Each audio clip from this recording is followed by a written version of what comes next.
안녕하세요. 김동호입니다. 오늘도 우리 날마다 기막힌 새벽 하나님이 불러주셨습니다. 우리에게 전해주실 귀한 은혜의 말씀을 예비해 주신 줄을 믿습니다. 오늘 하나님이 저희에게 주신 말씀은 마태복음 22장 23절에서 33절입니다. 제가 봉독하겠습니다. 부활이 없다 하는 사두개인들이 그날 예수께 와서 물어 이르되 선생님이여 모세가 일렀으되 사람이 만일 자식이 없이 죽으면 그 동생이 그 아내에게 장가들어 형을 위하여 상속자를 세울지니라 하였나이다. 우리 중에 7형제가 있었는데 마지가 장가들었다가 죽어 상속자가 없으므로 그 아내를 그 동생에게 물려주고 그 둘째와 셋째로 일곱째까지 그렇게 하다가 최후에 그 여자도 죽었나이다. 그런즉 그들이 다 그를 취하였으니 부활 때에 7 중에 누구의 아내가 되리이까? 예수께서 대답하여 이르시되 너희가 성경도 하나님의 능력도 알지 못하는 거로 오해하였도다. 부활 때에는 장가도 아니가고 시집도 아니가고 하늘에 있는 천사들과 같으니라. 죽은 자의 부활을 논할진대 하나님이 너희에게 말씀하신 바 나는 아브라함의 하나님이요 이삭의 하나님이요 야곱의 하나님이로라 하신 것을 읽어보지 못하였느냐 하니 하나님은 죽은 자의 하나님이 아니요 살아있는 자의 하나님이시니라 하시니 무리가 듣고 그의 가르치심에 놀라더라. 아멘. 오늘 본문 말씀은 예수님이 사두개인과 부활에 대한 논쟁을 하신 것입니다. 사두개인들은 부활을 믿지 않았습니다. 그래서 부활이 없다고 하는 사두개인들이었는데 예수님을 난처하게 하기 위해서 난처한 질문을 했습니다. 예수님 당시에는 그 형이 자식 없이 죽으면 동생이 형수를 취해서 그 상속자를 낳게 하는 그런 법이 있지 않았습니까? 그런데 예를 든 거죠. 7 형제가 있었는데 다 그렇게 해서 큰 형이 죽고 둘째 형이 죽고 셋째 7째까지 그 형수를 취했는데 나중에 부활이 있다면 부활한 후에 그 여자는 누구 아내입니까? 이런 이제 질문을 했었습니다. 예수님이 부활 때에는 장가가는 것도 없고 시집가는 것도 없다. 내가 성경을 알지 못해서 그런다. 그리고 아주 유명한 얘기를 하셔요. 하나님은 죽은 자의 하나님이 아니라 산 자의 하나님이다. 우리는 한번 태어나서 다 죽습니다. 죽음으로 끝이 아닙니다. 죽음으로 끝이라면 하나님은 죽은 자의 하나님이 되실 것입니다. 근데 하나님은 죽은 자의 하나님이 아니라 산 자의 하나님이시라고, 그래서 우리를 부활시키실 것이라고 하는 부활에 대한 메시지를 오늘 말씀을 통해서 전해 주셨습니다. 기독교 신앙에 있어서 가장 중요한 것 중에 하나는 결국 부활입니다. 여러분, 부활이 없다면 기독교 모든 신앙은 갖다 부끄러 맬 데가 없습니다. 그 꼴이 없어진 거니까. 기독교 신앙의 완성은 부활입니다. 그리고 영생입니다. 부활과 영생을 믿기 때문에 우리는 죽음을 받아들이지만, 믿는 사람들도 다 죽지만 죽음이 끝이 아니라고 믿고 사는 사람들입니다. 심판이 있고 또 부활이 있고, 부활의 심판을 통해서 천국에 들어갈 사람과 들어가지 못할 사람들이 알곡과 가라지가 구별되듯이 이렇게 갈라지는 그 일이 있다고 믿는 것이 기독교 신앙에 있어서 가장 핵심적이고 본질적인 신앙이라고 생각을 합니다. 그래서 우리가 신앙 고백을 할 때 꼭 이렇게 늘 하지 않습니까? 몸의 부활과 영생을 믿습니다. 몸이 다시 사는 것과 영원히 사는 것을 믿사옵나이다. 이게 우리의 신앙 고백인데, 여러분, 이게 없다면 우리는 크리스찬이 아니지요. 요한계시록 21장 1절에서 4절, 굉장히 참 중요한 말씀인데요. 요한이 본 환상입니다. 또 내가 새 하늘과 새 땅을 보니 처음 하늘과 처음 땅이 없어졌고 바다도 다시 있지 않더라. 또 내가 보매 거룩한 성 새 예루살렘이 하나님께로부터 하늘에서 내려오니 그 준비한 것이 신부가 남편을 위하여 단장한 것 같더라. 내가 들으니 보좌에서 큰 음성이 나서 이르되 보라 하나님의 장막이 사람들과 함께 있으매 하나님이 그들과 함께 계시리니 그들은 하나님의 백성이 되고 하나님은 친히 그들과 함께 계셔서 모든 눈물을 그 눈에서 닦아주시니 다시는 사망이 없고 애통하는 것이나 곡하는 것이나 아픈 것이 다시 있지 아니하리니 처음 것들이 다 지나갔음이러라. 살다 보면 참 이해하기 어려운 것들이 참 많습니다. 제가 이렇게 암에 걸리고 암 환자들 위해서 이런저런 일을 하다 보니까 많은 암 환자들을 알게 됐는데요. 그들의 질문과 그들의 아픔과 고통에 대해서 해줄 말이 없어요. 목사이지만 해줄 말이 없어요. 말은 있지만 그게 저들에게 큰 도움이 되겠나 하는 생각이 있어요. 그리고 저도 잘 모르겠어요. 왜 내가 그런 고통과 그런 아픔과 그런 어려움을 겪어야 하는지, 그것을 안 겪으면 안 되는지 잘 모르겠어요. 시원한 대답을 솔직히 잘 못 해주겠어요. 그런데 기독교의 최종의 대답은 누구에게도 적용될 수 있는 일은 부활입니다. 부활이 해답이고 부활이 정답입니다. 그것 때문에 우리가 이해하지 못하는 모든 것들을 그냥 받아들일 수 있습니다. 받아들일 수 있습니다. 죽음이 없고 슬픔이 없고 고통이 없고 마치 신부가 남편을 위하여 단장한 것 같은 완벽한 새하늘과 새 땅에 대한 믿음이 없다면 우리는 이 세상에서 당하는 어려움과 고통과 역경에 대해서 아무런 대답도 결국은 갖지 못한 사람처럼 되고 말 것입니다. 여러분, 하나님 나라를 우리가 부활해서 들어갈 새 하늘과 새 땅을 하나님이 그렇게 표현하셨어요. 신부가 남편을 위하여 단장한 것 같다. 보통 우리가 신부고 예수님이 신랑이지 않습니까? 그런데 부활에 대해서 예수님이 신부가 되시고요, 예수님이 신부처럼 신랑을 위해서 단장한 것처럼 자신의 최선을 다하는 그런 모습을 말씀해 주고 계십니다. 그런 하나님과 하나님의 나라가 있고 그 부활이 있고 영생이 있고 그것을 위한 하나님의 심판이 있다. 이건 기독교 신앙의 핵심 중의 핵심입니다.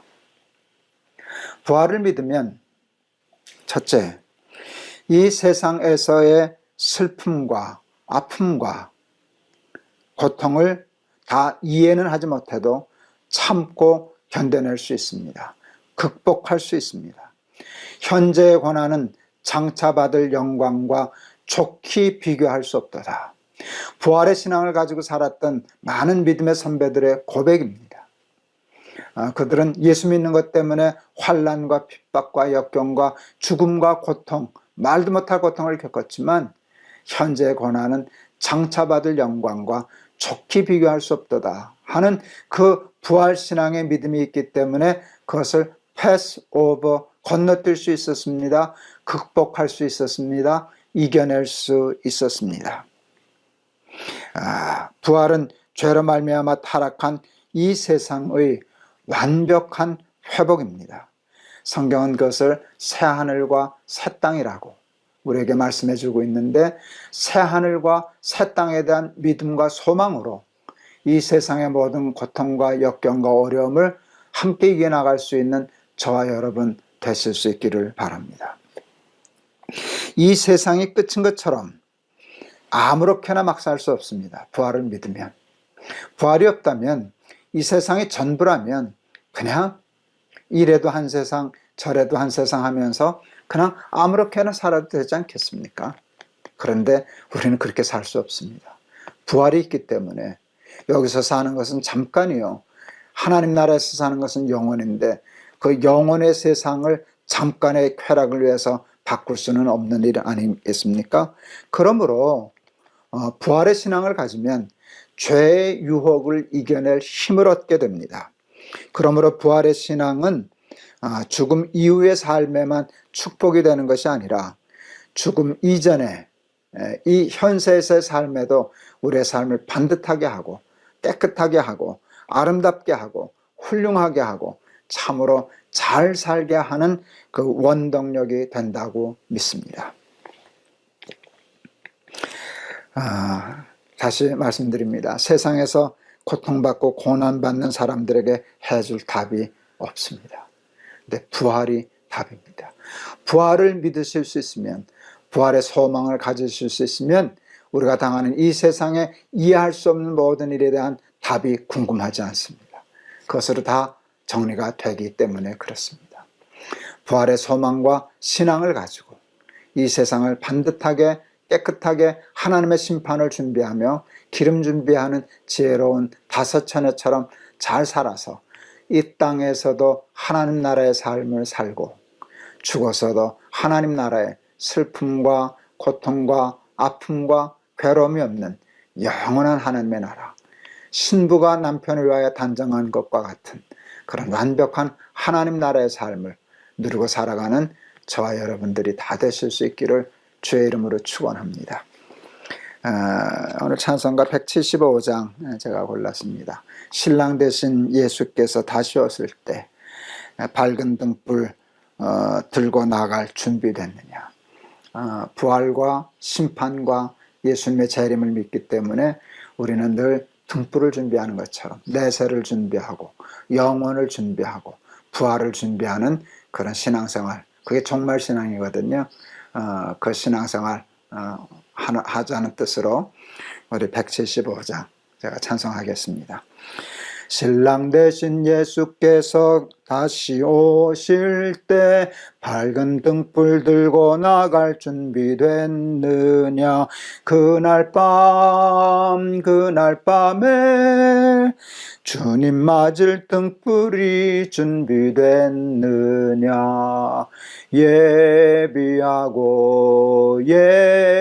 예비하라 우리 신랑 예수 오실 때 밝은 등불 손에 들고 기쁨으로 주를 맞겠네.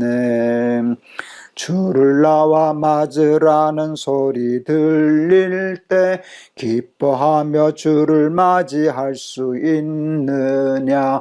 그날 밤에 주님 맞을 등불이 준비됐느냐. 예비하라 우리 신랑 예수 오실 때 밝은 등불 손에 들고 기쁨으로 주를 맞겠네. 항상 깨어있어 기도하며 거룩한 기름 준비하지 않고 주를 맞지 못하리. 그날 밤에 주님 맞을 등불이 준비됐느냐. 예비하라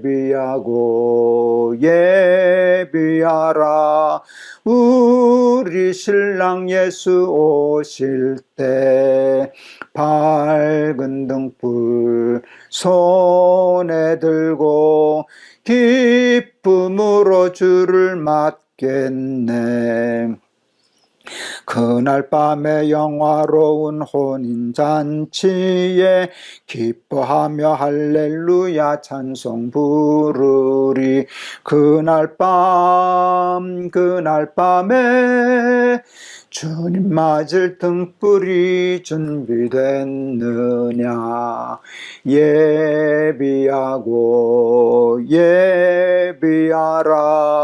우리 신랑 예수 오실 때 밝은 등불 손에 들고 기쁨으로 주를 맞겠네. 아멘. 기도하시겠습니다.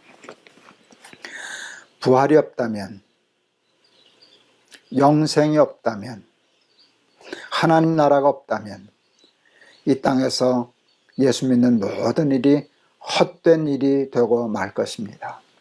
그리고 이 세상에서 당하는 고난과 고통의 답을 찾을 수가 없습니다. 해결이 없습니다.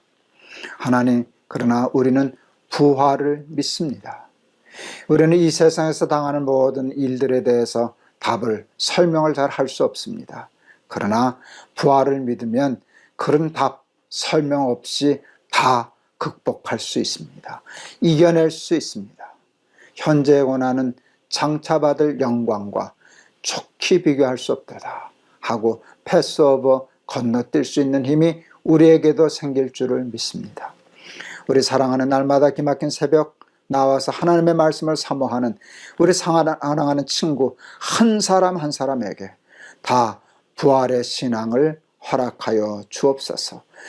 몸이 다시 사는 것과 영원히 사는 것을 믿사옵나이다라고 하는 고백이 우리의 실존적인 고백이 되게 하시사 이 세상의 삶도 등불을 준비하는 마음으로 깨끗하게 반듯하게 잘 살아 이 땅에서도 하나님 나라를 살고 죽어서도 하나님 나라를 사는 우리 모두가 되게 하옵소서.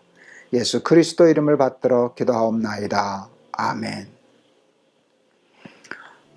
여러분 감사합니다. 오늘도 하나님이 귀한 말씀 주셨는데 이 부활의 신앙으로 이 세상의 모든 고난과 역경을 이겨내고 답을 찾고 승리하는 삶 살아가는 저와 여러분 다 되시기를 바랍니다. 여러분 감사합니다. 여러분 승리하세요. 여러분 사랑합니다.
안녕하세요. 김동호 목사입니다. 오늘도 우리 날마다 기막힌 새벽에 나오신 여러분 참 대단하십니다. 그리고 여러분 참 감사합니다. 하나님께서 기뻐하실 줄을 믿습니다. 하나님께서 기쁘셔서 오늘도 우리에게 필요한 일용할 양식, 큰 은혜 주실 줄 믿습니다. 오늘 주신 말씀은 시편 64편 1절에서 10절까지 제가 봉독하겠습니다. 하나님이여 내가 근심하는 소리를 들으시고 원수의 두려움에서 나의 생명을 보존하소서. 주는 악을 꾀하는 자들의 음모에서 나를 숨겨주시고 악을 행하는 자들의 소동에서 나를 감추어 주소서. 그들이 칼같이 자기 혀를 연마하며 화살같이 독한 말로 겨누고 숨은 곳에서 온전한 자를 쏘며 갑자기 쏘고 두려워하지 아니하는도다. 그들은 악한 목적으로 서로 격려하며 남몰래 올무놓기를 함께 의논하고 하는 말이 누가 우리를 버리려 하며 그들은 죄악을 꾸미며 이르기를 우리가 묘책을 찾았다 하나니 각 사람의 속뜻과 마음이 깊도다. 그러나 하나님이 그들을 쏘시리니 그들이 갑자기 화살에 상하리로다. 이러므로 그들이 엎드러지리니 그들의 혀가 그들을 해함이라. 그들을 보는 자가 다 머리를 흔들리로다. 모든 사람이 두려워하여 하나님의 일을 선포하며 그의 행하심을 깊이 생각하리로다. 의인은 여호와로 말미암아 즐거워하며 그에게 피하리니 마음이 정직한 자는 다 자랑하리로다. 아멘. 베드로전서 5장 8절에 보면 우리가 잘 아는 말씀이 있습니다. 근신하라, 깨어라. 너희 대적 마귀가 우는 사자같이 두루다니며 삼킬 자를 찾는다는 말씀이 있습니다. 정말 사탄은 우는 사자입니다. 배가 고파서 우는 사자라는 뜻일 겁니다. 여러분, 배고파 우는 사자, 세상에 이보다 더 무서운 것이 어디 있겠습니까? 그와 같은 사탄 앞에 우리는 양입니다. 약한 양입니다. 그냥 양이 아니라 어린 양입니다. 전에 어제 말씀드린 것처럼 우리는 새끼 양입니다. 그냥 사탄의 밥이죠. 사탄의 밥이죠. 그러므로 근심, 걱정, 불안, 우울, 실패, 사망은 우리의 운명입니다. 그건 피할 수 없는, 누구도 피할 수 없는 우리의 운명과 같은 것입니다. 절대로 이겨낼 수 없는, 절대로 피할 수 없는 운명입니다.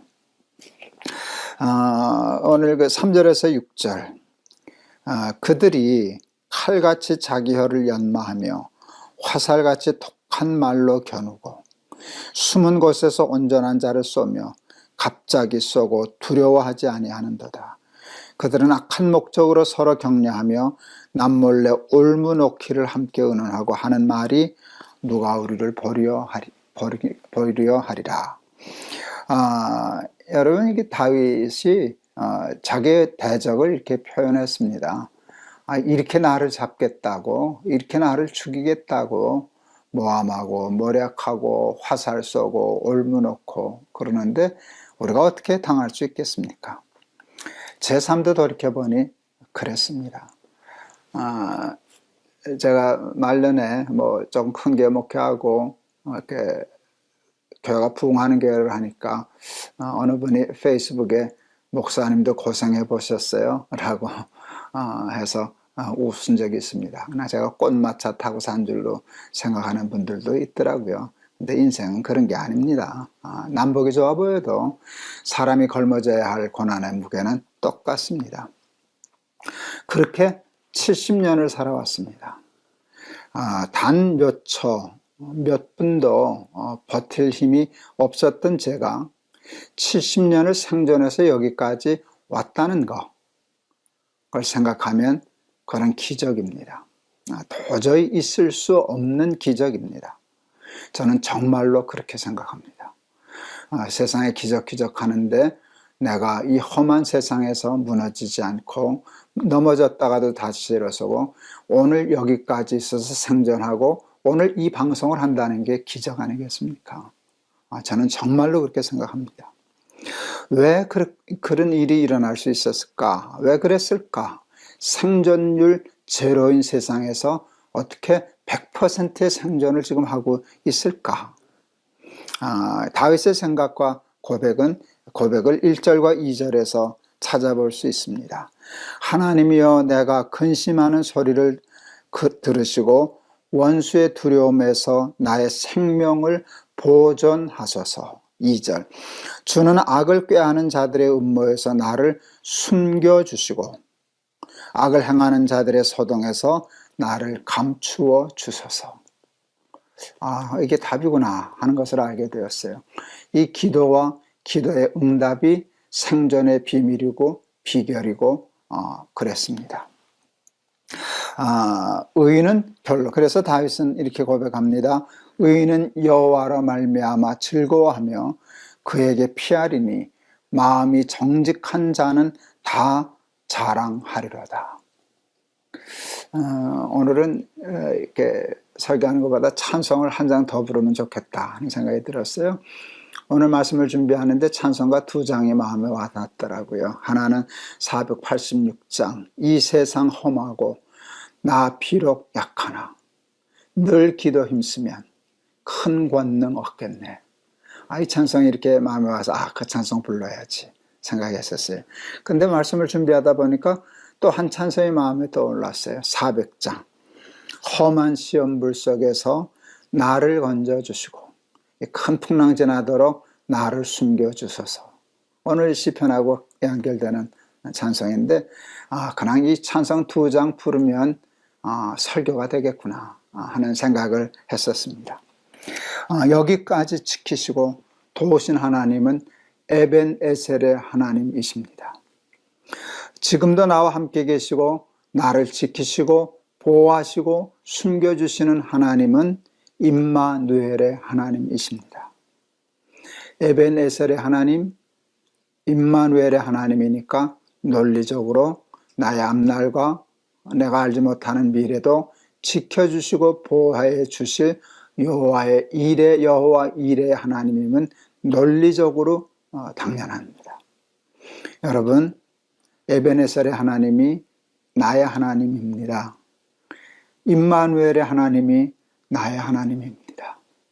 그리고 여호와 일의 하나님이 나의 하나님입니다. 또 바람이 붑니다. 코로나 얘기하는 게 아닙니다. 제 삶의 그냥 얘기입니다. 한동안 잔잔하더니 또 바람이 붑니다. 전에는 바람이 불면 불안하고 화내고 짜증내고 싸우고 이리 뛰고 저리 뛰고 혈압 오르고 잠 못 자고 그렇게 지냈었습니다. 또 바람이 부는데 요즘은 안 그러네요. 이리 뛰고 저리 뛰고 하지 않고 그냥 이렇게 다 내려놓아 지내요. 그리고 이해가 안 가는 평안함이 있습니다. 생각해 보니까 젊어서는 뭔가 내가 힘이 있는 줄 알고 이리 뛰고 저리 뛰고 하니까 점점 더 일이 꼬이고 힘들어지는데 이제는 그걸 내려놓고 그냥 돛을 올리면 되겠구나. 내 힘으로 이 바다를 건너가지 말고 바람의 힘으로 하나님의 힘으로 건너면 되겠다 하고 그냥 나름대로 작은 믿음이지만 믿음의 돛을 올리고 그냥 들어누웠습니다. 말만 그런 게 아니라 제가 이해할 수 없는 평안함이 제 삶 속에 있어서 날마다 기막힌 새벽 하면서 특별히 요즘 다윗의 시편을 공부하고 있는 큰 은혜가 아닌가 하는 생각을 하고 있습니다. 여러분의 삶도 만만치 않으시죠? 특히 여러분 코로나, 저는 사실 코로나 무섭지만 코로나 때문에 제가 경제적인 위기를 당하지는 않았거든요. 저는 연금 받으니까. 그런데 경제적으로 많은 어려움을 당하는 사람들 얘기를 들을 때 이걸 어떻게 건너가나 하는 생각이 듭니다. 큰 바람이 부는 거죠. 큰 바람이 분 거죠. 그러나 또 지나갈 겁니다. 왜요? 하나님이 숨겨주시고 하나님 피하게 해주시고 이 사탄, 원수, 악한 것을 위험으로부터 우리를 보존해 주실 줄을 믿기 때문입니다. 그 믿음으로 잘 이겨내시기를 바랍니다. 우리 486장, 400장 찬송 2장 불러볼랍니다. 486장. 이 세상에 근심된 일이 많고 참 평안을 몰랐구나. 그 찬송이네. 제가 이 세상 험하고 나 비록 약하나 줄 알았는데 이 찬송 맞습니다. 이 세상에 근심된 일이 많고 참 평안을 몰랐구나. 이 세상에 근심된 일이 많고 참 평안을 몰랐구나. 내 주 예수 날 오라 부르시니 곧 평안히 쉬리로다. 주 예수의 구원의 은혜로다. 참 기쁘고 즐겁구나. 그 은혜를 영원히 누리겠네. 곧 평안히 쉬리로다. 이 세상에 곤고한 일이 많고 참 쉬는 날 없었구나. 내 주 예수 날 사랑하시오니 곧 평안히 쉬리로다. 주 예수의 구원의 은혜로다. 참 기쁘고 즐겁구나. 그 은혜를 영원히 누리겠네. 곧 평안히 쉬리로다. 이 세상에 죄악된 일이 많고 참 죽을 쌓였구나. 내 주 예수 날 건져 주시오니 곧 평안히 쉬리로다. 주 예수의 구원의 은혜로다. 참 기쁘고 즐겁구나. 그 은혜를 영원히 누리겠네. 곧 평안히 쉬리로다.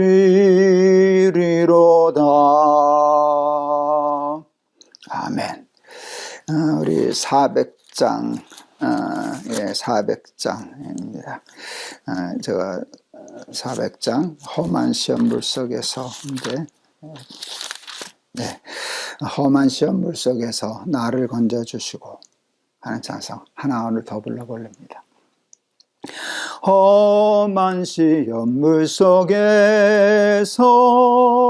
나를 건져주시고 노한 풍랑 지나도록 나를 숨겨주소서. 주여 나를 돌보시사 고이 품어주시고 험한 풍파 지나도록 나를 숨겨주소서. 권세 능력 무한하사 모든 시험 이기고 풍랑까지 다스리는 주님 앞에 비나니 주여 나를 돌보시사 고이 품어주시고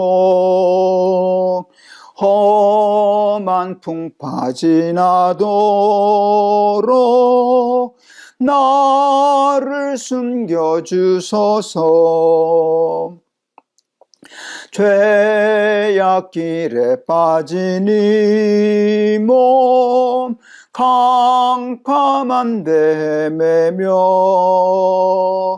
부르짖는 나의 원 들으소서 내 주여. 주여 나를 돌보시사 고이 품어주시고 험한 풍파 지나도록 나를 숨겨주소서. 아멘. 기도하겠습니다. 사탄은 우는 사자처럼, 배가 고파 우는 사자처럼 삼킬 자를 찾아 두루 다닙니다.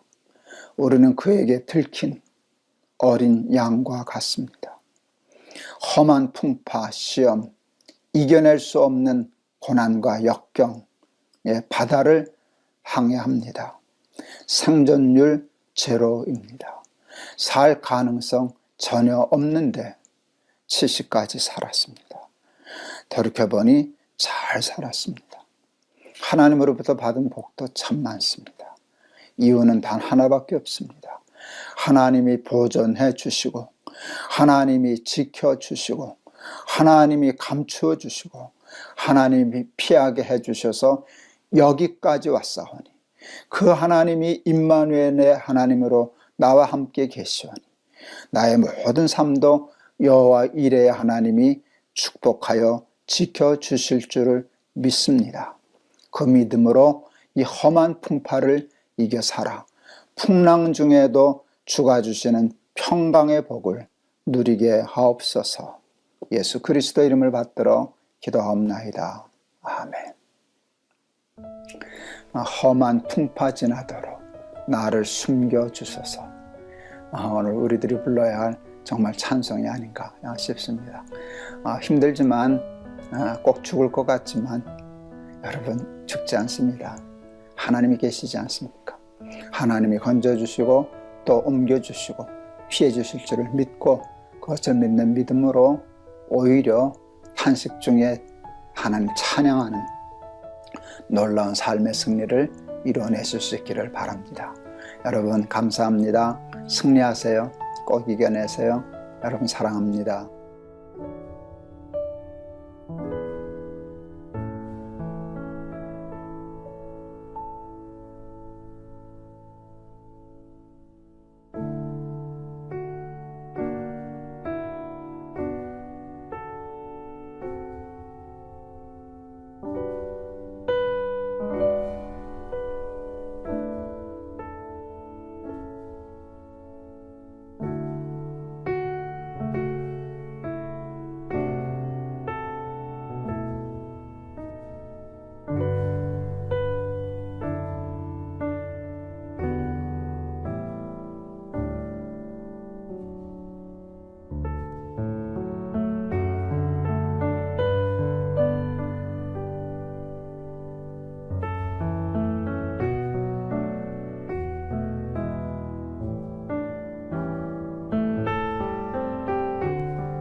안녕하세요. 김동호 목사입니다. 오늘도 우리 날마다 기막힌 새벽 나오신 여러분들을 진심으로 환영합니다. 하나님께서 오늘도 귀한 은혜의 말씀 준비해 주셔서 그 말씀으로 그 은혜로 힘들고 어려운 세상을 살아가는 힘이 되게 해 주실 줄을 믿습니다. 오늘 하나님이 우리에게 주신 말씀은 요한복음 17장 24절에서 26절입니다. 제가 봉독하겠습니다. 아버지여 내게 주신 자도 나 있는 곳에 나와 함께 있어 아버지께서 창세전부터 나를 사랑하심으로 내게 주신 나의 영광을 그들로 보게 하시기를 원하옵나이다. 의로우신 아버지여 세상이 아버지를 알지 못하여도 나는 아버지를 알았사옵고 그들도 아버지께서 나를 보내신 줄을 알았사옵나이다. 내가 아버지의 이름을 그들 앞에 그들에게 알게 하였고 또 알게 하리니 이는 나를 사랑하신 사랑이 그들 안에 있고 나도 그들 안에 있게 하려 함이니이다. 아멘. 평생 예수를 믿고 살았고 또 그 예수님을 말씀과 복음을 증거하는 목사로 살아왔지만 하나님을 제2성으로 다 이해할 수는 없습니다. 다 이해한다고 말씀할 수 없습니다. 그래도 다 이해할 수 없는 것뿐이지 전혀 이해가 안 되는 것은 아닙니다. 성경이 말하는 것처럼 말씀하는 것처럼 꼭 거울로 보는 것처럼 희미합니다. 희미하게는 보입니다.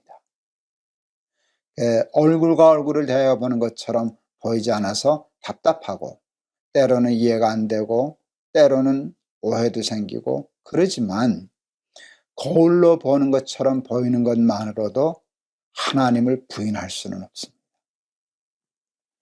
제가 오늘 기독교 대학에서 강의할 때 대부분 이제 기독교 대학은 왔지만 교회 안 다니는 아이들도 참 많거든요. 그런 아이들에게 기독교 과목을 강의하려고 하면 참 힘듭니다. 애들이 거부 반응을 하기 때문에. 첫 시간에 제가 이런 제안을 합니다. 너희들 이 시간 들어오는 거 싫지? 힘들지? 한 가지 내 숙제만 한다면 강의 내내 들어오지 않아도 내가 A+ 주마. 그러면 애들이 자던 아이들 눈을 번쩍 뜨고 쳐다봅니다. 이 세상에 신이 존재하지 않는다는 무신론증을 내가 이해하든 못하든 내 나름대로 너희 나름대로 논리적으로 증명하면 내가 A+ 주마. 한 학생도 무신론증을 논리적으로 써서 학점을 받은 아이는 없습니다. 그건 불가능합니다. 억지는 부릴 수 있어도 논리적으로 신이 존재하지 않는다는 것을 증명할 수는 없습니다. 그러나 하나님이 신이 이 세상에 존재한다는 것을 논리적으로 증명할 수 있는 사실 유신론증은 꽤 많습니다. 저는 이 세상이 우연히 생겨나서 진화했다는 것을 믿을 수가 없습니다. 이해가 안 되기 때문입니다. 그것은 제 이성에 도저히 납득이 되지 않기 때문입니다. 여러분, 저는 이 날마다 기막힌 새벽 이 촬영을 제가 늘 가지고 다니는 휴대폰으로 합니다. 이 손바닥만한 휴대폰이 가지고 있는 기능이 어마어마합니다. 제가 오늘 저녁에는요, 영국에 있는 교회에 주일 예배 설교를 할 거거든요. 제가 이게 지금 녹화하는 시간이 주일날 새벽인 아침인데요. 이제 저녁 시간이 되면 거기는 이제 영국은 주일 낮 예배가 시간이 되는 겁니다. 이 카메라 가지고 동시에 그들과 대면해서 예배를 드리게 될 것입니다. 이런 기능이 있어요. 엄청납니다. 이런 엄청난 기능을 가진 휴대폰을 사람들이 이거 우연히 생겨났어, 그렇게 얘기하는 사람은 단 한 사람도 있을 수 없습니다. 누군가 만들었다는 걸 다 압니다. 그리고 이만한 기능을 만든 사람들은 참 능력이 있는 존재들이다 라고 하는 건 누구나 다 압니다. 그게 이성입니다. 여러분, 우리가 살아가는 이 세상은 물론하고 우주는 이렇게 보면 말도 되지 않게 엄청난 것입니다.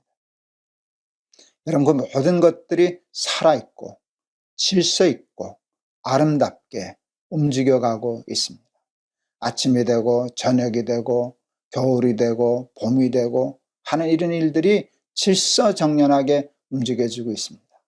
모든 것은 어떤 전능자의 설계에 의해서 그 설계대로 움직여지고 있는 것을 우리가 보면서 살아갑니다. 그분이 누구인지를 보지는 못했어도 그분이 만드신 세상을 보면 그분이 계시다는 것과 그리고 그분이 얼마나 전능하신 분이라는 것을, 우리의 상상을 초월한 전능하신 분이라는 것을, 그래서 신이라는 것을, 창조주라는 것을 알 수 있습니다. 얼굴을 보지 못해서 희미하지만 그것은 분명히 알 수 있습니다. 그리고 그 하나님이 만드신 세상을 들여다보면 완벽하고 아름답고, 그리고 그 속에 우리 인간을 얼마나 사랑하시는가를 발견할 수 있습니다. 왜냐하면 이 세상의 중심을 인간으로 정하셨거든요. 우리를 위하여 우리 살기 좋도록 마치 신부가 신랑을 위하여 단장한 것 같이 전능하신 하나님이 우리를 위하여 이 세상을 만들어 주셨다는 것을 이렇게 이성으로 느낄 수 있습니다. 근데 성경이 그렇게 말씀하시니까 이해가 됩니다. 다 흠야해 보이지 않는 것은 믿기로 하였습니다. 저는 여러분도 마찬가지지만 하나님이 이 세상을 아름답게 만드셨다는 것, 완벽하게 만드셨다는 것을 믿습니다. 그런데 여러분, 이 세상이 망가졌습니다. 많이 망가졌습니다. 사람들에 의해서 망가졌습니다. 여러분, 이 세상도 사람의 손이 닿지 않는 것은 아직도 완벽하고 아름답고 그렇습니다.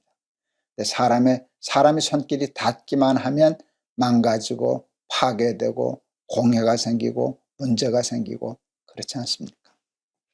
인간의 죄악으로 말미암아 망가진 세상에서 살면서 그 망가진 세상에 주는 고통과 아픔과 상처를 가지고 살다가 결국은 우리는 죽게 되어 있습니다.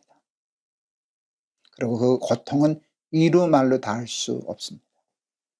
그런데 제가 믿는 하나님이, 제가 믿는 성경이 우리들에게 이렇게 말씀하십니다. 내가 새 하늘과 새 땅을 준비하고 있다. 너희들이 이 망가진 세상에서 사는 게 내가 참 마음이 아파, 불편해.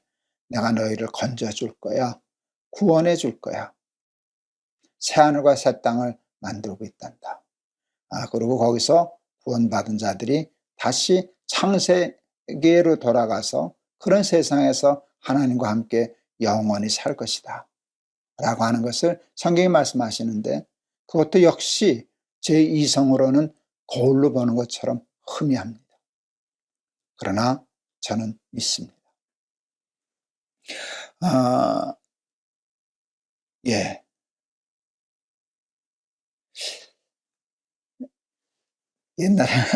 옛날에 아주 미국 다니기 어려울 때 목사님 한 분이 미국 다녀오시면 설교 때마다 미국 얘기한다고 교인들이 웃으면서 흉보는 얘기 들은 적이 있는데, 제가 암 한번 걸리니까 그냥 설교마다 암 얘기입니다.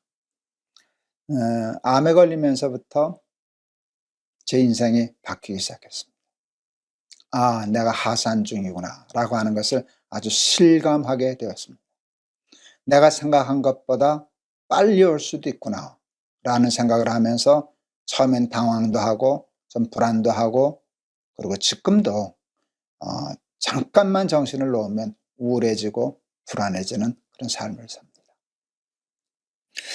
저는 죽을 겁니다. 여러분도 죽습니다. 젊은이도 죽고요. 근데 이제 그 길에 들어선 거죠. 어떤 과정을 통해서 죽을런지는 알 수 없지만 죽는 것은 정해졌습니다. 이제는 부인할 수 없는 길에 들어섰습니다. 저도 그 골짜기에, 죽음의 골짜기에, 터널에 들어섰습니다. 터널은 캄캄합니다. 어둡습니다. 불안합니다. 무섭습니다. 그러나 저는 믿음으로, 이제껏 믿어온 믿음으로 이 터널에서 내 인생이 끝나지 않고 터널 끝에 밝은 세상이 있다는 것을 저는 믿습니다. 거기서 우리 예수님이 나를 기다리고 계신다는 사실을 저는 믿습니다. 지금 암에 걸리고 나서부터만 제 삶이 힘들었을까요? 사실은 그렇지 않습니다. 젊었을 때도 청년 때도 언제나 삶은 고통스럽고 무겁고 힘들고 어려웠습니다. 하나님을 믿지 않았으면, 새하늘과 새 땅에 소망이 없었으면 아마 자살할 수도 있지 않았을까요? 사는 게 죽는 것만 못하다 하는 것을 느꼈을 때는 수도 없이 많았으니까. 그런데도 그 힘든 세상을 이기고 버틸 수 있었던 큰 희망은 터널 끝에 밝은 세상.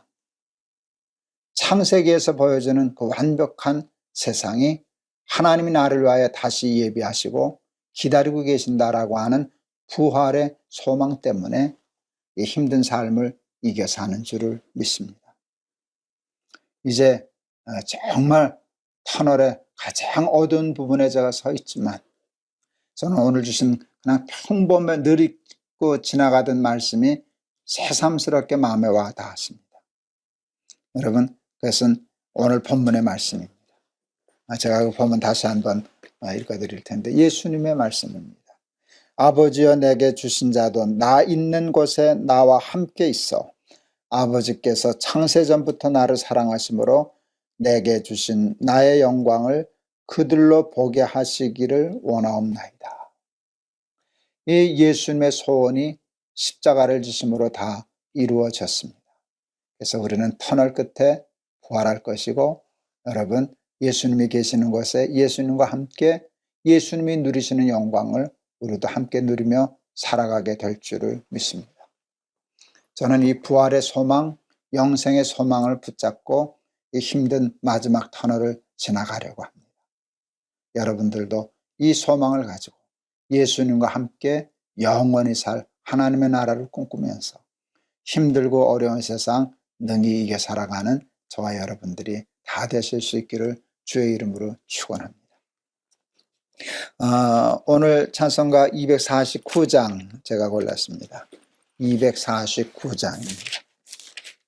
주 사랑하는 자 다 찬송할 때 그 보좌 앞에 둘러서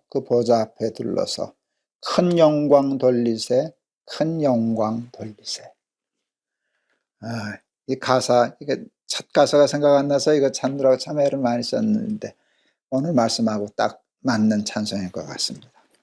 249장 주 사랑하는 자 다 찬송할 때에 그 보좌 앞에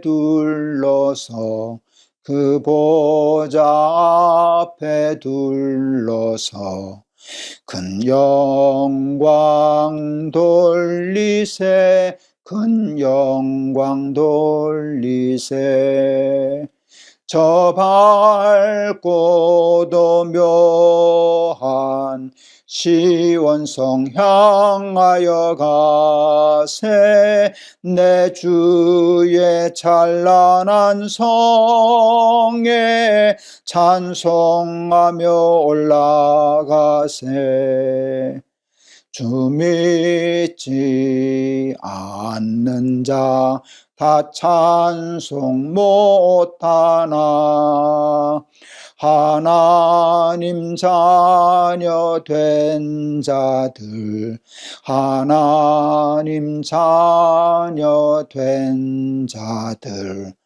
그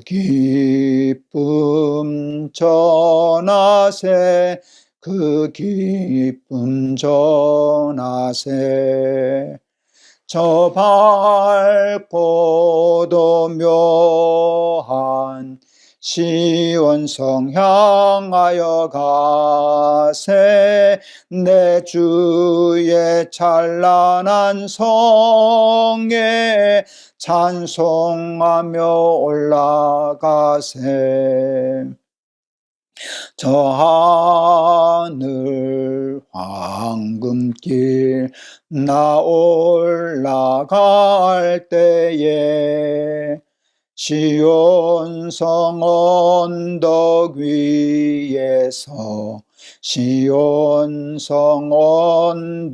위에서 수많은 천사들 날 인도하리라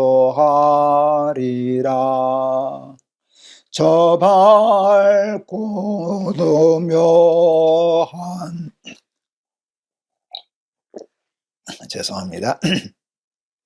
시온성 향하여 가세 내 주의 찬란한 성에 찬송하며 올라가세 내 눈물 다 씻고 늘 찬송 부르리. 저 임마누엘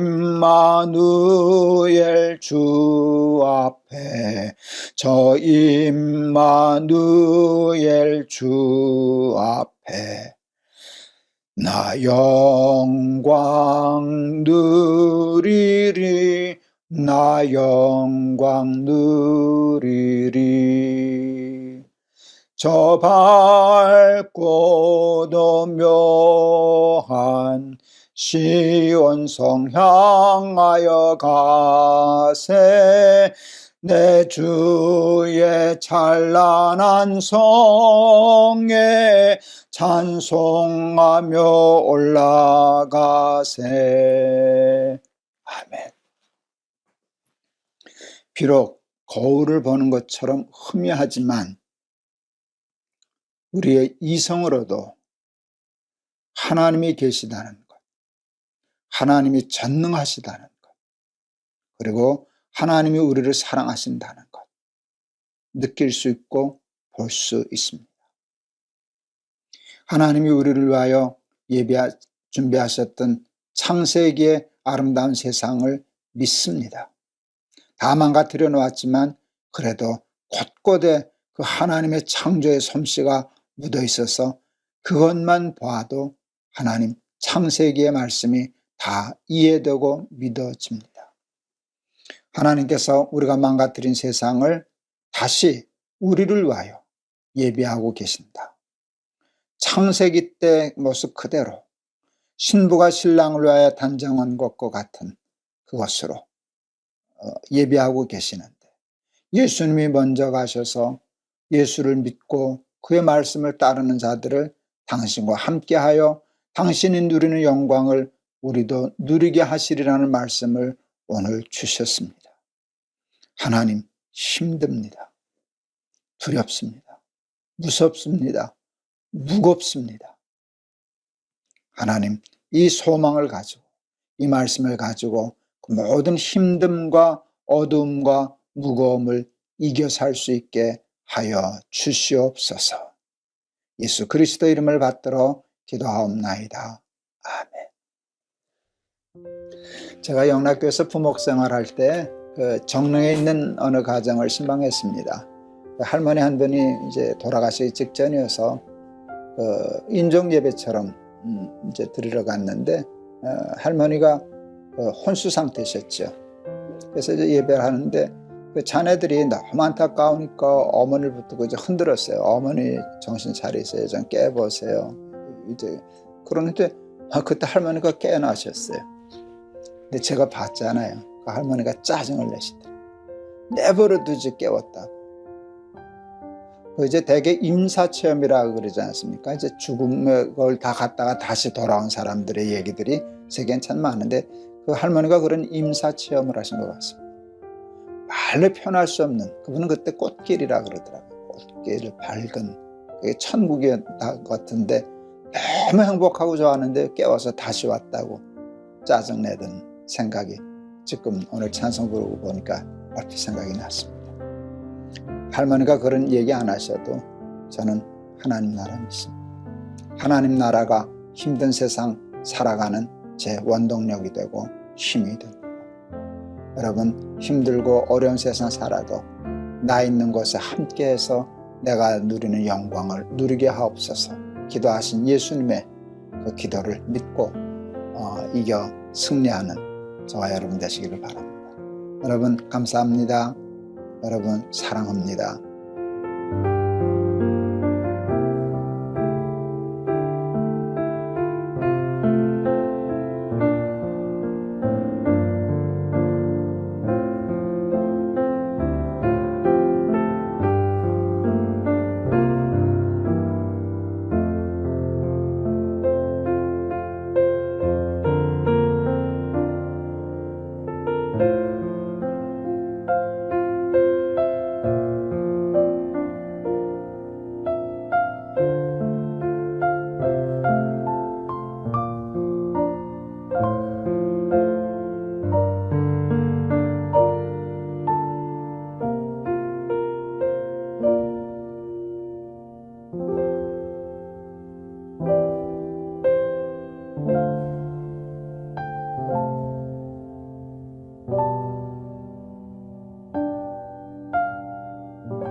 안녕하세요. 김동호 목사입니다. 오늘도 우리 날마다 기막힌 새벽 허락해 주신 하나님께 감사드립니다. 오늘 하나님이 저희들에게 허락해 주신 하나님의 말씀은 고린도전서 4장 1절에서 2절의 말씀입니다. 제가 봉독해 드리겠습니다. 사람이 마땅히 우리를 그리스도의 일꾼이요 하나님의 비밀을 맡은 자로 여길지어다. 그리고 맡은 자들에게 구할 것은 충성이니라. 우리가 너무나 잘 아는 말씀입니다. 맡은 자들에게 구할 것은 충성이니라 하는 말씀인데, 오늘 이 말씀 속에서 우리가 배워야 할 매우 중요한 말씀이 있습니다. 바울은 사울이었을 때 예수 믿는 사람을 잡으려고 다메섹으로 내려갔던 적이 있습니다. 왜 그랬을까요? 왜 예수 믿는 사람을 잡으려고 했을까요? 그게 자기 유익을 위해서 그랬던 것일까요? 아니면 자기 나름대로 하나님을 위해서 그런다고 생각했었기 때문일까요? 저는 후자라고 생각합니다. 그 당시 사울은 예수 믿는 사람들을 쉽게 말하면 이단으로 생각했죠. 그래서 저들이 하나님의 교회를 어지럽게 한다고 생각해서 하나님과 하나님의 몸된 교회를 위해서 위험을 무릅쓰고 열리를 제쳐두고 다메섹으로 내려갔던 것이죠. 열심은 있었지만 판단이 잘못되었습니다. 지혜가 부족하였기 때문입니다. 그걸 하나님이 고쳐주셨어요. 왜? 순수한 마음으로 그랬으니까. 그래서 하나님이 다메섹에서 사울을 만나 주셨습니다. 주여 누구십니까? 하니까 나는 내가 핍박하는 예수라. 그 순간에 자기의 판단과 생각이 잘못된 것을 알았습니다. 그래서 방향을 사울은 다메섹에서 180도 바꿨습니다. 예루살렘에서 다메섹으로 가던 방향이 다메섹에서 예루살렘으로 바뀌었습니다. 하나도 바뀌지 않은 것이 있습니다. 그것은 주를 위한 열심과 충성이었습니다. 여러분, 충성 없는 지혜도 문제가 되지만 사실은 지혜가 없는 충성이 더 큰 문제입니다. 큰 사고를 치죠. 분별력이 없는 사람이 충성하면, 열심을 내면 큰 사고가 일어나는 법입니다. 사울은 그 경험이 있었어요. 그 시행착오가 있었기 때문에 오늘 고린도 교회에 이 유명한 말을 하게 된 것입니다. 그래서 사람들은 이 말씀을 생각할 때 충성만 생각합니다. 맡은 자들에게 구할 것은 충성이니라. 근데 여러분, 여기는 매우 중요한 말씀이 숨어져 있어요. 우리가 중히 여기는 충성은 1절이 아니라 2절에 나와 있는 말씀입니다. 맡은 자들에게 구할 것은 충성이니라 하는 말씀은 여러분 고린도전서 4장 1절이 아니고 2절입니다. 1절은 이렇게 되어 있어요. 사람이 마땅히 우리를 그리스도의 일꾼이요 그 다음에 하나님의 비밀을 맡은 자로 여길지어다. 하나님의 비밀을 맡은 자로 여길지어다 라는 말씀 1절, 2절 맡은 자들에게 구할 것은 충성 이렇게 되어 있는데 1절과 2절은 그리고라고 하는 접속사로 연결이 되어 있습니다.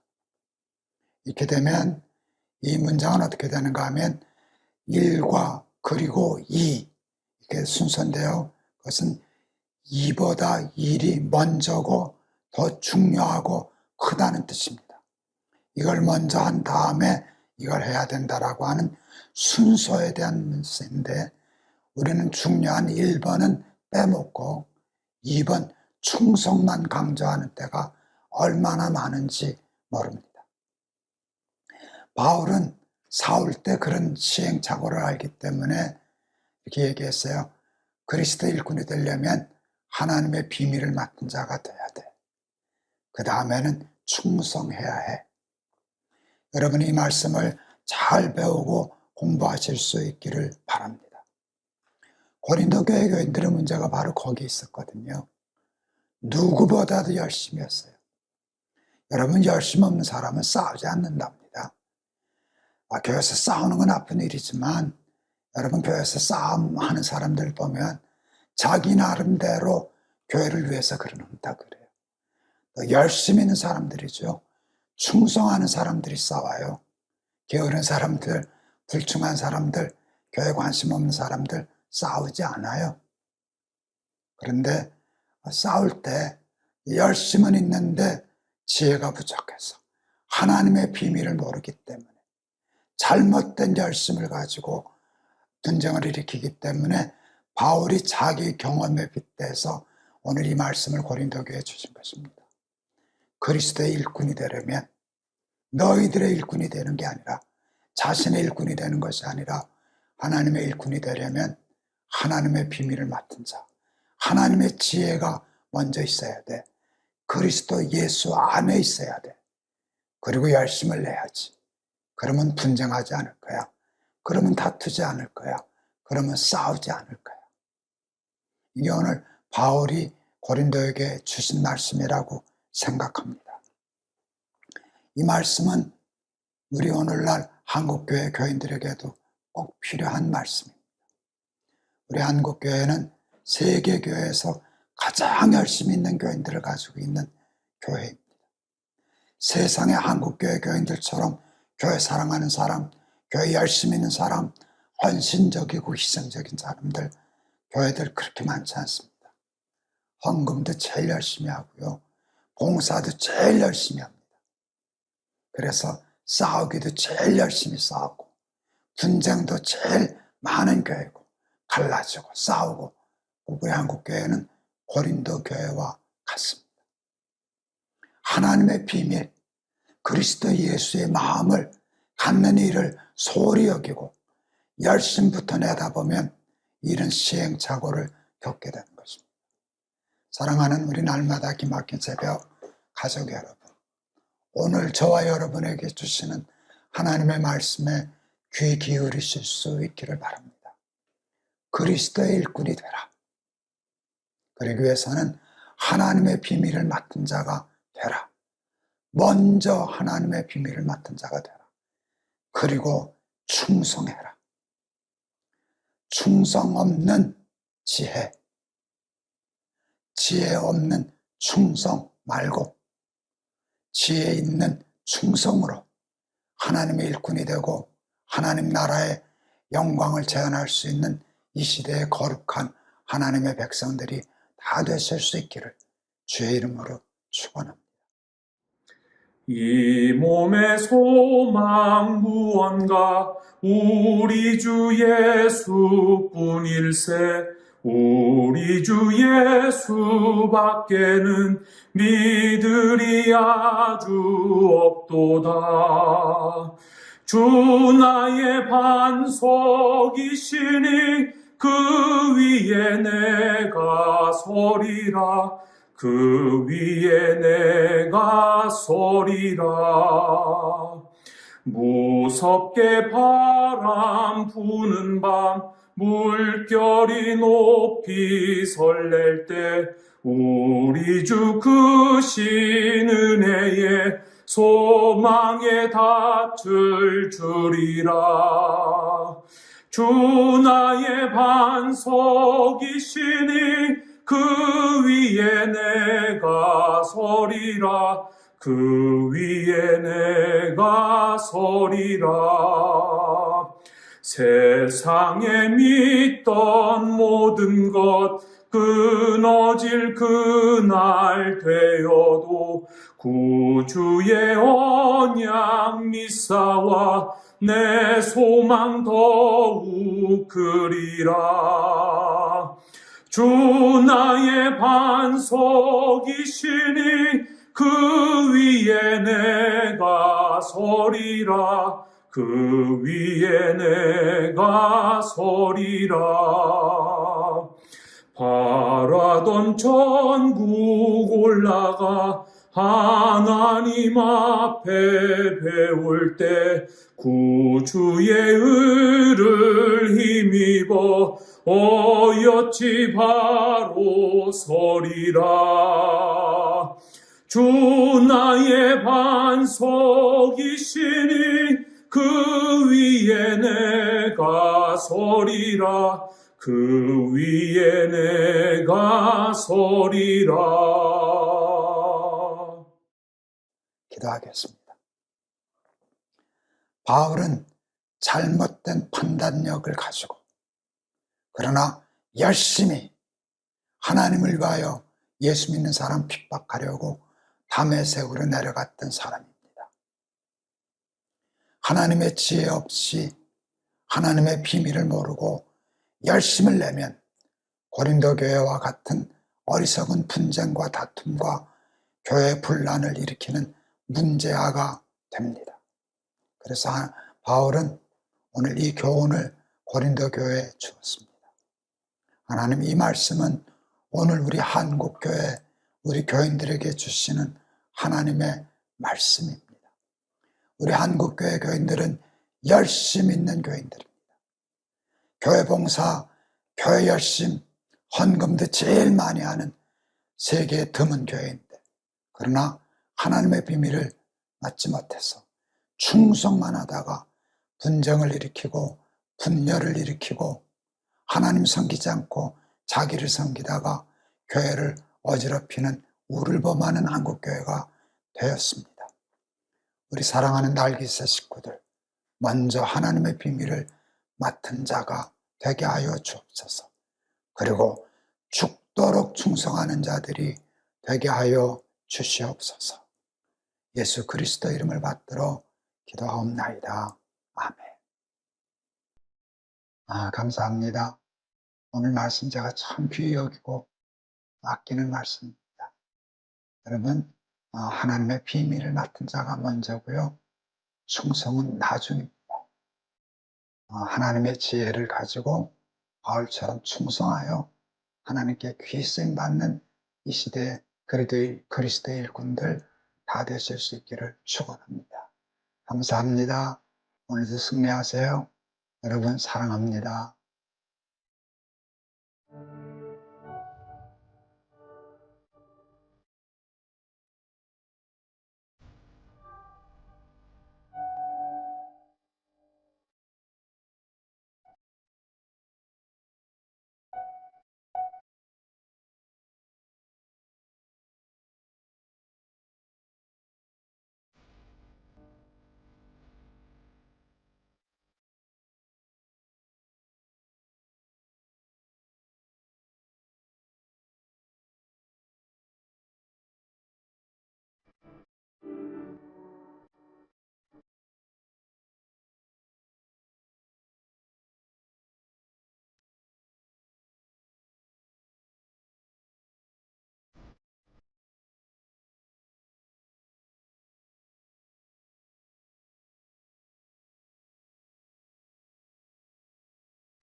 안녕하세요. 김동호입니다. 오늘도 우리 날마다기 맡긴 새벽 나오신 여러분을 진심으로 환영하고 하나님께서 은혜의 배부름으로 저희들을 축복해 주시기를 기대합니다. 오늘 봉독할 말씀은 고린도전서 11장 17절에서 22절 말씀입니다. 제가 봉독하겠습니다. 내가 명하는 이 일에 너희를 칭찬하지 아니하나니 이는 너희의 모임이 유익이 못되고 도리어 해로움이라. 먼저 너희가 교회에 모일 때에 너희 중에 분쟁이 있다함을 듣고 어느 정도 믿거니와 너희 중에 파당이 있어야 너희 중에 옳다 인정함을 받은 자들이 나타나게 되리라. 그런즉 너희가 함께 모여서 주의 만찬을 먹을 수 없으니 이는 먹을 때에 각각 자기의 만찬을 먼저 갖다 먹으므로 어떤 사람은 시장하고 어떤 사람은 취함이라. 너희가 먹고 마실 집이 없느냐? 너희가 하나님의 교회를 업신여기고 빈궁한 자들을 부끄럽게 하느냐? 내가 너희에게 무슨 말을 하랴? 너희를 칭찬하랴? 이것으로 칭찬하지 않노라. 아멘. 고린도 교회의 문제는 파당이었지 않습니까?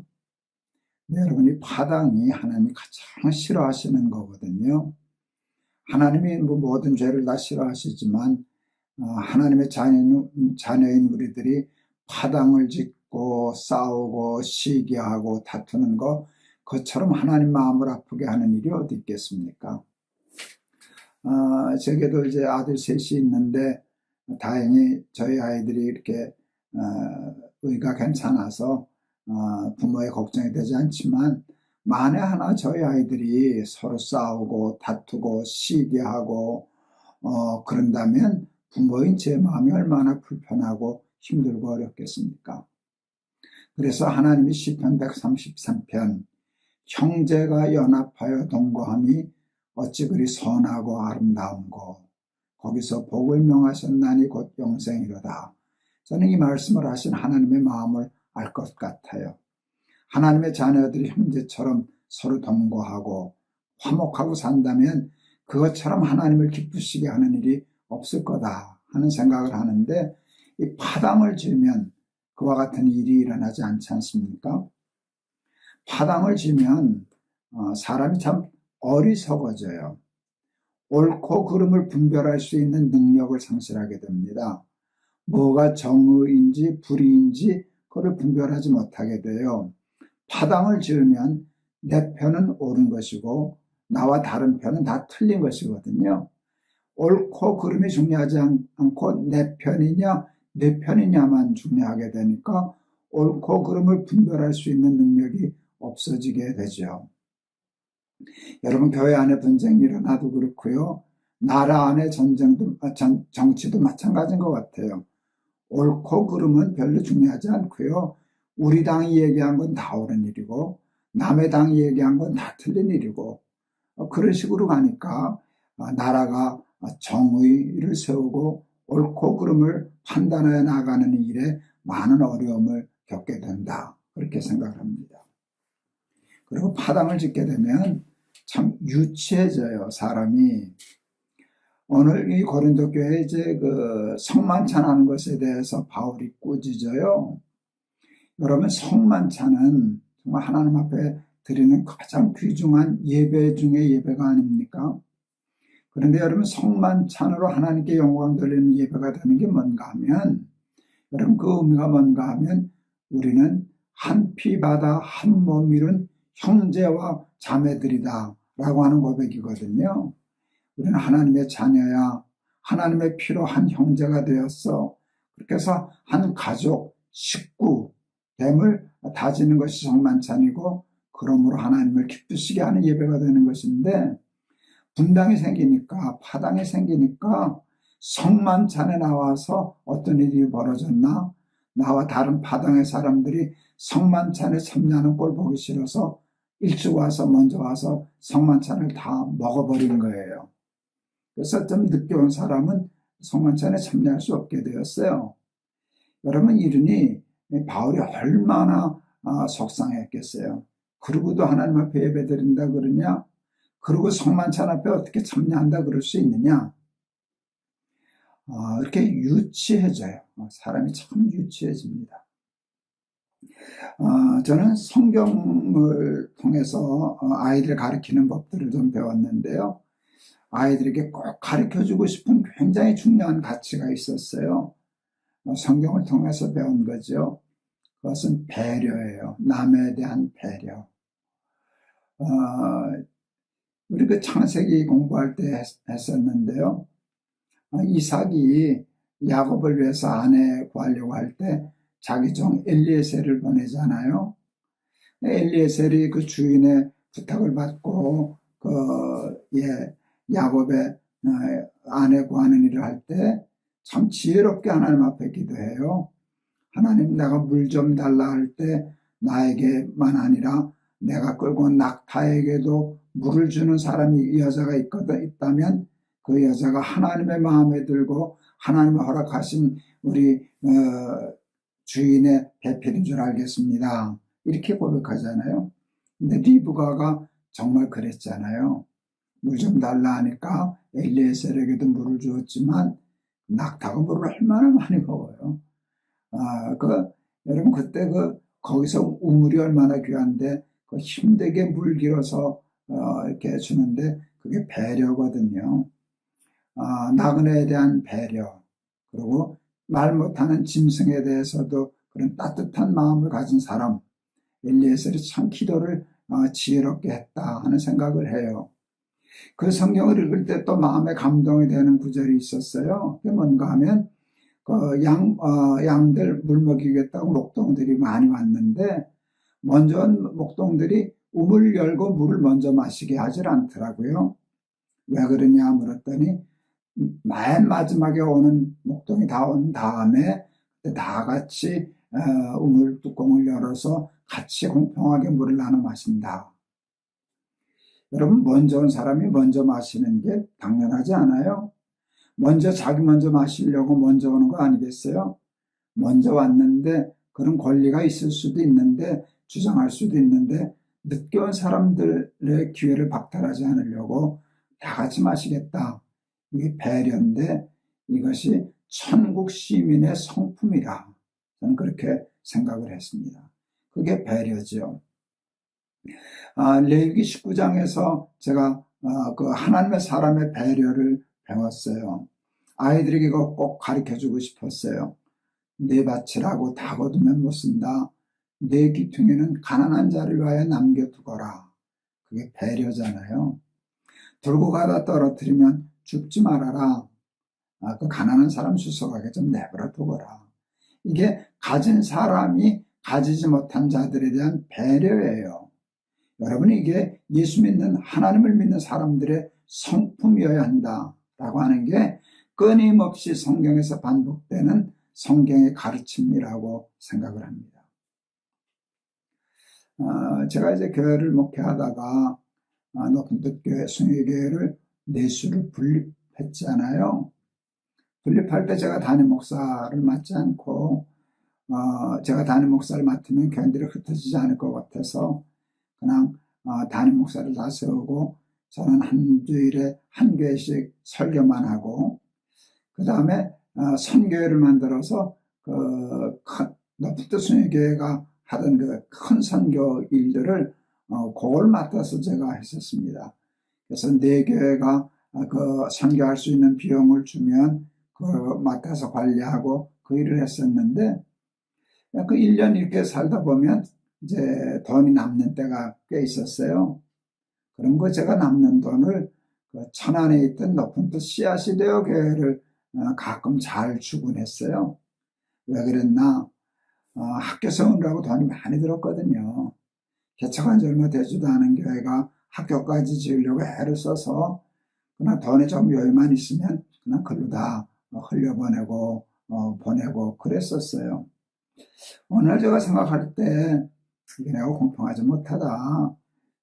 교회가 넷인데 똑같이 남아도 몇 분이 되든 안 되든 공평하게 해야지. 내가 씨앗교회만 돈을 보냈으니까 공평하지 못했다. 이렇게 생각이 들어서 우리 목사님들 모임이 있을 때 내가 이실직고를 했어요. 내가 공평하지 못했어. 이제 내년부터는 공평하게 잘할게. 우리 후배 목사님한테 그 얘기를 했더니 우리 높은 교회 목사님 중에 한 분이 참 기가 막힌 얘기를 하셨어요. 목사님, 공평하게 나누는 것이 하나님의 식이 아닙니다. 그래서 깜짝 놀랐어요. 공평하게 나누는 것이 하나님의 식이지 왜 그 하나님의 식이 아니라 그래? 하나님의 공평은 공평하게 나누는 게 아니라요, 필요를 따라 나누는 게 공평한 거예요. 높은 뜻 CRC대여 교회가 지금 돈이 제일 많이 필요한 교회니까 그 교회에다 보내는 것이 공평한 것이죠. 필요를 따라 나누는 겁니다. 그럴 때 소름이 끼치듯이 제가 감동을 했어요. 참 우리 후배 목사들이 참 목회 잘한다. 하나님의 마음을 가지고 이렇게 사니까 그때 얼마나 마음들이 좋았는지. CRC대여 목사님도 울고 갔나 그래 싶었어요. 감사하잖아요. 그런 마음이 있을 때 이 땅에 하나님의 나라가 이루어지는 것이 아닌가.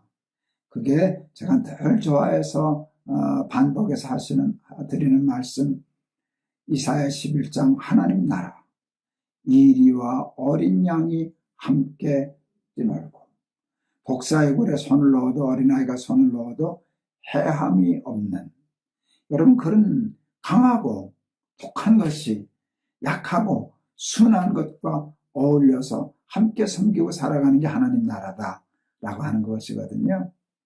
그런데 파당이 생기니까 그게 깨지네요.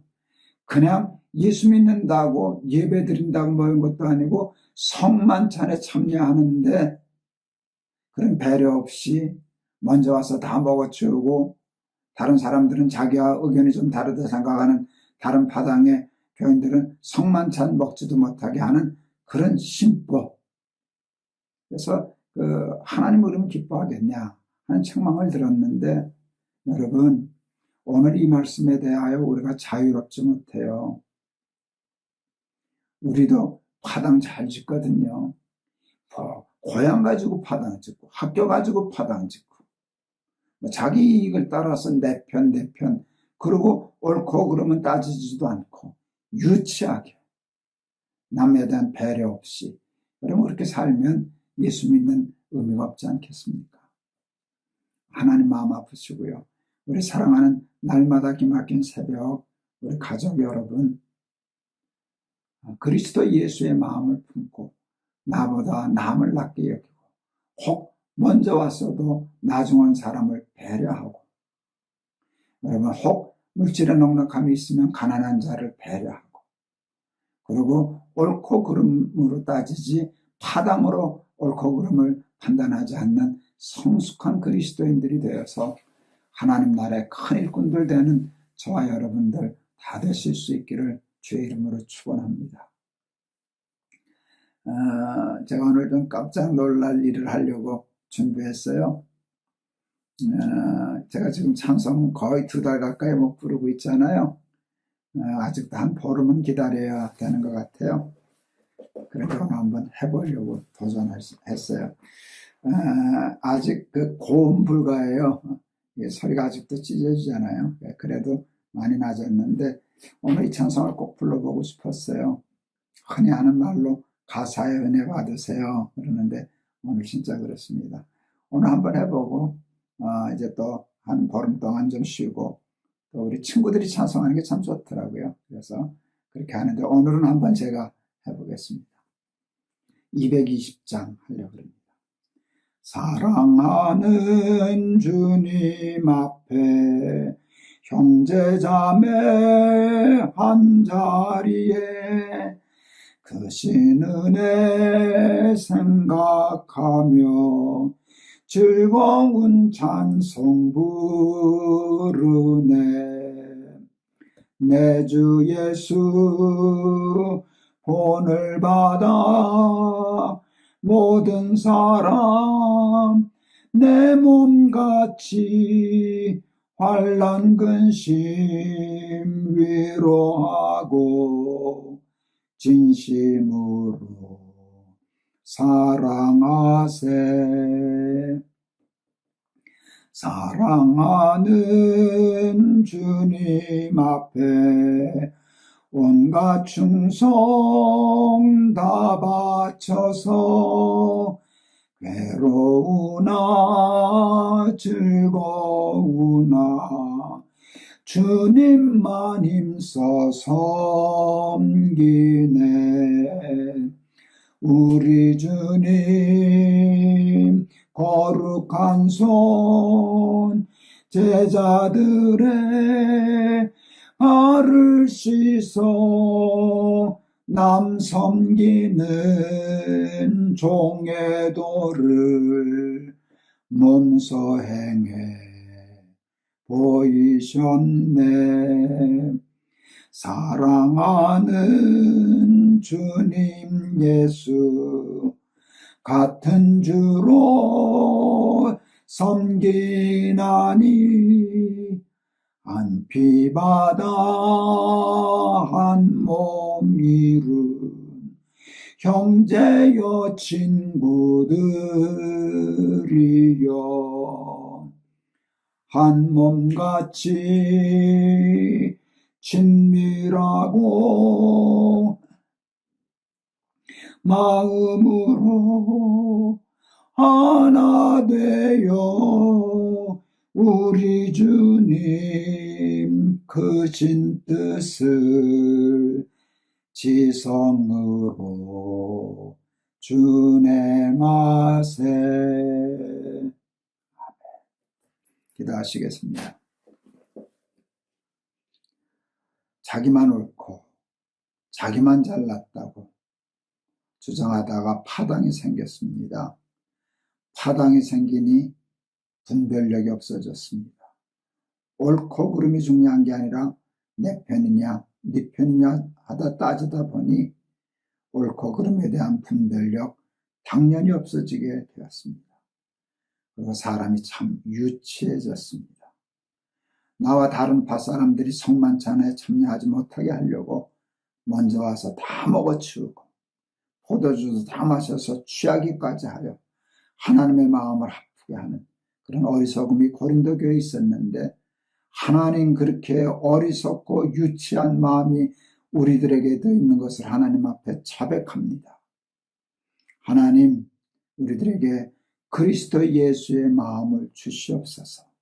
성만찬에 참여하는 그 정신을 늘 이어가게 하옵소서. 한 피바다 한 몸 이룬 형제여 친구들이여 자매들이여, 이런 마음으로 하나님을 기쁘시게 하고 남을 배려하고 먼저 온 사람은 나중 온 사람을 배려하고 가진 사람은 가지지 못한 자를 배려하여 하나님을 기쁘시게 하고 이 땅에 하나님의 나라를 건설하는 하나님 나라의 큰 일꾼들 다 되게 하옵소서. 감사하며 예수 그리스도 이름을 받들어 기도하옵나이다.